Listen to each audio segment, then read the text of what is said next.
Welcome to Homestead by Chance. Today I have a fun recipe for you to try.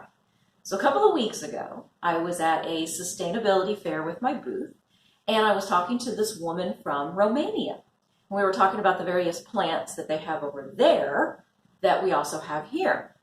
And she told me about this really neat recipe that they would do called Elderflower Champagne. Now that's not what she called it, but I looked it up later to confirm that I had remembered what she told me correctly. And basically it's a fermented elderflower drink. So that's what we're going to try today. The ingredients, it's just very simple. You have your elderflowers, lemon, sugar or honey if you prefer, water, and just a little splash of apple cider vinegar with the mother, and that's just going to help to get that fermenting going. So I thought we would put together a couple of different versions of this elderflower champagne. Now this one I started last week just to see if it would actually work, and lo and behold, it did. It fermented and it created bubbles, and it smells like it just has that little bit of a yeasty smell, or maybe not yeasty, but that just a little bit of that alcoholic smell. But there's no alcohol in it, right? It's a fermentation. Okay, so I'm gonna make this one has mulberries in it because I had picked some mulberries from our tree and I had some left over, and I went, oh, I'm gonna throw those in there and see what happens. Smells fantastic. I'm also going to do an apple one because I've had some Honeycrisp apples sitting around. They're so sweet and delicious, and I thought I'm going to chop some of those up and I'm going to put them in this. And then I'm going to do a big container of just regular elderberry champagne. That way just have a regular flavor. So as you can see, the big one, I've already got my water in here and I put my elderflowers in it. Then what I want to do is I want to add some lemon juice. This one I just had bottled lemon juice. I went out and bought lemons for the next one. So I'm going to squeeze some lemon juice in there. There's not really like a big measurement that you have to worry about because everything is really just to get things going and fermenting, and then to your taste as well. I'm just going to cut this guy in half. I'm going to throw those in there. And it's covered in lemon juice. I should have done the sugar first, shouldn't I?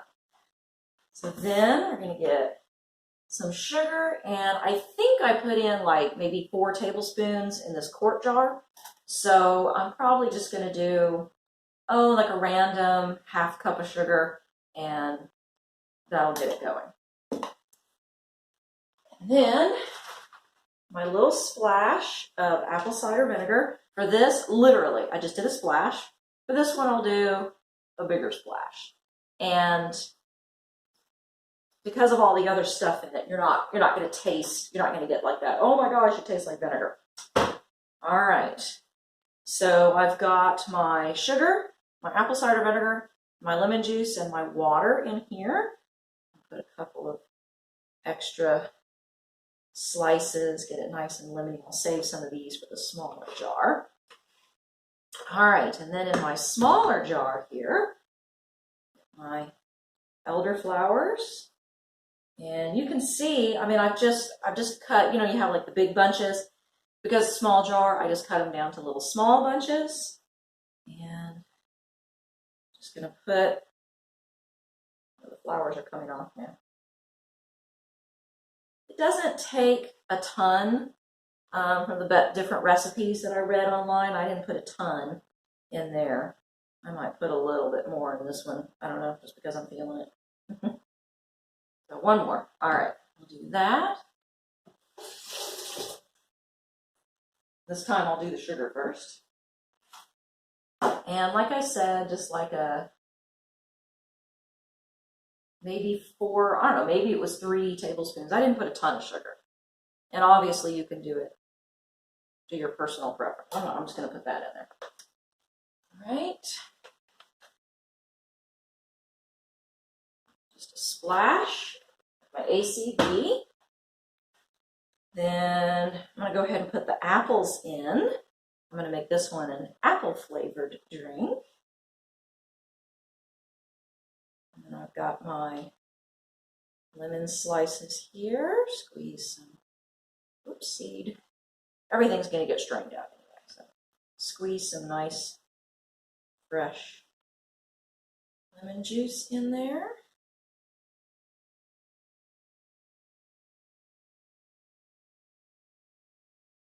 All right, there we go.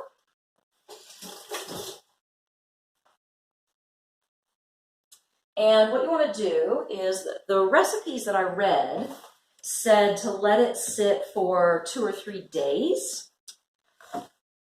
making sure that you stir it a couple of, like once or twice a day. And so that's what I would do. I just take my spoon, the handle, and I'd go in there, and then you can, I don't know if you can see bubbles on the top.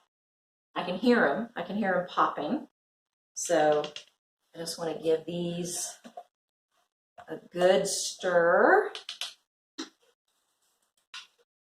Same thing here. And also, I want to top this off, so I got a little extra water on the side here. A little room to stir.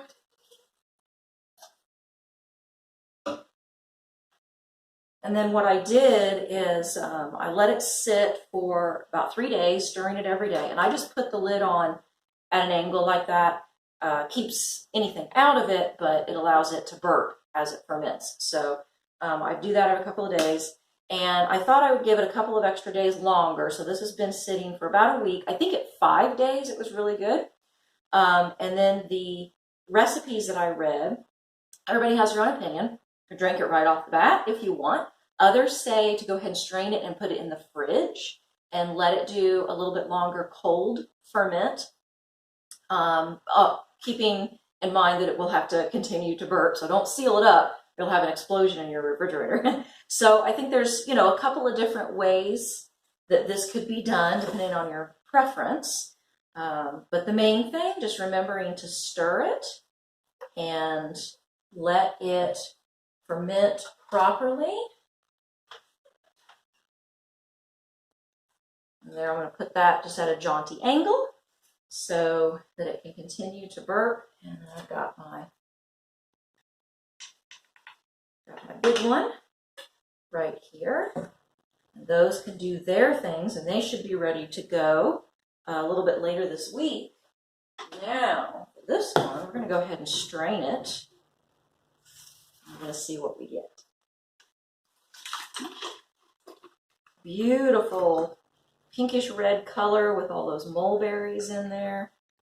And I kind of wonder if I could refill this with water and put lemon and stuff in it, and if it would do it again, probably. So it has an interesting smell to it because it's fermented, right? All right, put this over here. All right. Oh yeah, it does. It has that sugary, sparkly, I don't know what else to call it, kind of smell to it. So this is not cold because it's been sitting on the counter, but all right, we're going to give this a try. All right, this is the first time I've tasted this, so you're going to get a gut reaction on live film.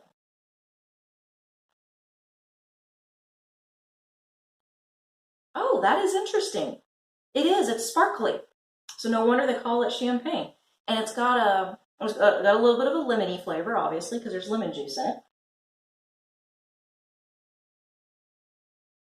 I'm not tasting a ton of mulberry, but I think there's some mulberry, and it adds some sweetness. So that is very interesting, and I can see why, if it were cold, like if I poured it over ice, that would definitely be really refreshing on a hot day. And I think too about some of the recipes said to let it sit in the fridge for a little bit longer, kind of build up some of those bubbles. I can see that happening.